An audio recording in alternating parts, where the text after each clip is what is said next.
আসসালামু আলাইকুম। আমরা খরমপুর মাজারে গিয়েছিলাম, তখন হাজার হাজার মানুষ, হাজার হাজার মানুষ, বীর কারেক, মানে বলা আপনার বলে শেষ করতে পারবো না।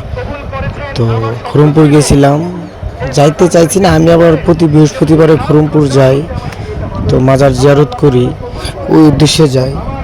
তখন দেখলাম তো উরুস, তো হাজার হাজার মানুষ, রাস্তা গাড়ি এত ভিড় ভাই। আর আপনার সিনজিতে পাওয়া যাচ্ছে নাই, আপনার গ্যাস নাই, কুস্তা নাই, তো মানুষ কীভাবে আইব যাইব। তো দেখলাম রাস্তাতে হাইটটা সবাই আইতেছে, 50 টাকার ভাড়া 100 টাকা দাম লাগতেছে।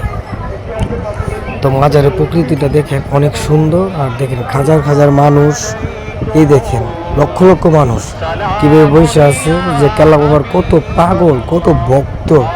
তো মানুষকে না দেখলে বোঝা যাবে এই মাজারে যা চাইবেন তাই আল্লাহর মধ্যে সবাই পা। তো ওই হিসাবে কেল্লা বাবার মুরিদ ভক্ত অভাব নেই। হাজার হাজার মানুষ ঢাকার থেকে আসে, সিলেট থেকে আসে, মানে বাংলাদেশের 64 জেলার থেকেই কেল্লা বাবার মাজারে আসে। অনেক কিছু মানে যে যেটা আছে এটাই পা। অবস্থা দেখেন, মানে মাঠে মানে বীর কারেকও দেখেন, মানে মাঠে মানে বহার মতন কোনো জায়গায় নাই। আমরা হাঁটতেছি আর দেখেন টাকা, মানে ডেলি পুরা গামলা বেরো থাকে, ডেলি ডেলি এই গামলা মনে বললেন 1-1.5 কোটি টাকার উপরে ওঠে ডেলি। ঠিক আছে, তো আরেক ভাই দেখেন কিভাবে দান করতেছে, আমরারই ভাই লাগে। তো দেখেন কিভাবে সবারই মোটামুটি টাকা দিতেছে, কেউ আর হালিয়াতে ফিরাইছে না। তো ভাইয়ে কি ব্যবসা জানে করে, আমাকে বললো যে ভাইয়ে দেখলাম গরিবরা টাকা বিতরণ করতেছে, যাক ভাইয়াকে আল্লাহ আরও বড় লোক করো, গরিবরা যদি দিতে পারে এই করি। তো ভাইয়ের উদ্যোগটা আমার খুব ভালো লাগছে, দোয়া করবেন আমি এইভাবে মানুষকে দিতে পারি, গরিব মানুষকে কাপড় বা টাকা পয়সা দিতে পারি, দোয়াটা করবেন। আর দেখেন রাস্তায় মানে হাঁটার মতন কোনো লাইনই নেই, এত মানুষ দেখেন, অবস্থা দেখেন এত মানুষ। আর এই যে দেখেন আপনারা মানুষ কারে, মানে রাস্তা বড় বড়, লাইট বাজে একটা, তারপরে মানুষ মানে কমছে না, মানে বাড়ছে খালি মানো আর মানো। আপনারা দেখেন, মানে এই যে আমি মানে ভিডিও করার পর দেখেন, আর আমি এমনি রৌদ্রপুরে একদম কালো হয়ে গেছি, আগে এরকম ছিলাম না আমি। তো যে কোনো একটা টেনশনে পড়ে আমি এরকম হয়ে গেছি। তো সবাই দোয়া করবেন অবশ্যই, চারা আবার ঠিক হয়ে যাবে। আর দেখেন মানুষ, এত মানুষ, এই যে দেখেন মানুষ, এই যে মানুষ রাস্তাতে ঝিলমিল বাতি। তো অবশ্যই যে যে কেল্লা বাবাকে সাপোর্ট করেন অবশ্যই লাইক কমেন্ট করবেন। আর যে দেখেন নাও দেখেন, আপনার তো সৌন্দর্যটাই দেখাইতে মন নাই।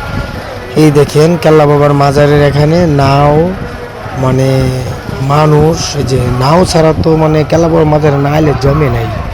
দেখেন আপনার গাড়ির নাও, জায়গাও হিনা দিকে করে আপনার লেল গেট পর্যন্ত নাও, যে আরও অনেক দূরে দূরে নাও থেকে মানুষ আসছে।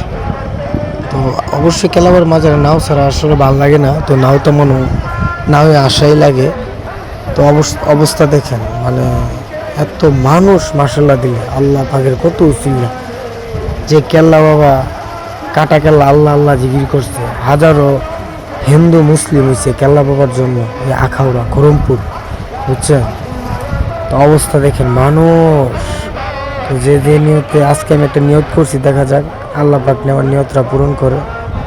তো অবশ্যই আমার লেগে সবাই দোয়া করবেন, আমিও যদি ভালো ভালো ভিডিও দিতে পারি। আমি একটু যাই যে আমাদের টেনশন আছি, তো অবশ্যই দোয়া করবেন আমার টেনশনটা যে চলে যায়। আর দেখেন মানুষ আর নাও, ঘাটে মানুষ আর নাওয়ের অবস্থা দেখেন। তো এখন আপনাদেরকে মজার কাহিনীটা হলো, এই যে দেখেন হাজার হাজার মানে গরিব দুঃখিনী বসে আছে টাকার জন্য, যে যত পারতেছে তুই দিতেছে। আপনারা দেখেন এই সর্বনাশ, এই দেখেন এই বাজেও মানুষ আছে। তো আমার কাছে যতটুকু তৌফিকে ছিলাম ততটুকু দিচ্ছি, এটা ভিডিওতে আমি ধরছি না। তো অবশ্যই দোয়া করবেন। তো আগামী মাসে অবশ্যই 100 কাপড় আসবে। তো আমি গরিবদের দিব, দোয়া করবেন আমার জন্য। তো আমি এত বড় লোক না, আমি হনুলেন মোটামুটি একটা মানে হাল্লার বান্দা, আমিও মোটামুটি মানুষকে দান দক্ষিণা করার চেষ্টা করি। তো আল্লাহ মন দিছে, দন দিছে না, তো দোয়া করবেন অবশ্যই। আল্লাহ মন দিছে তো দনও দিবে, টাকা পয়সাও দিবে, সমস্যা নেই। এই যে দেখেন মানুষ, হাজার হাজার মানুষ, অবস্থা দেখছেন। এই যে মোম, এখান থেকে হাজার হাজার মানুষ মোম নিচ্ছে, সিরিয়াল লেগে গেছে মোম নেওয়ার জন্য, মাজারে দেওয়ার জন্য, আগরবাতি। তো কেল্লাপাড়া মাজারে যাওয়া ঘোরাটি একটা অন্যরকম মজা। অলির মাজার অবস্থা দেখে মানুষ, আর কিছু লোক তো আপনার ভিডিও নিয়ে ব্যস্ত। এই যে দেখেন, হাই সর্বনাশ মানুষ, মাশাআল্লাহ আল্লাহ। দেখছেন কেল্লা বাবার এই যে টাকা, আবার দেখেন এই যে এখানে মনে হল এই পুরা গামলা বইরা জায়গা টাকাই। এই যে 1-1.5 কোটি টাকা ডেলি উঠে, বুঝছেন? কত উঠে আমি বলতে পারি না, হইতে পারে সারা যে ইয়া মিল্লা মনে করতে এখানে টাকা উঠে, তো অবশ্যই আমি বলতে পারি না টাকা এখানে প্রতিদিন কত উঠে। আর আমাদের একজন নিঃশক্তি মামা দেখেন ঘুষি কি এক মারছে বলে রে, মানে কত উঠছে দেখেন, বুঝছেন? ঘুষি দিয়ে করে যাই হাই রে, ঘুষিটা লাগছে না, হাত দিলে মস্কাই গেছে গা, বুঝছেন? তো মোটামুটি ভালো আপনাদেরকে বিনোদন দেওয়ার চেষ্টা করলাম। তো অবশ্যই সবাই ভালো থাকবেন, আল্লাহ হাফেজ। লাইক শেয়ার কমেন্ট করবেন।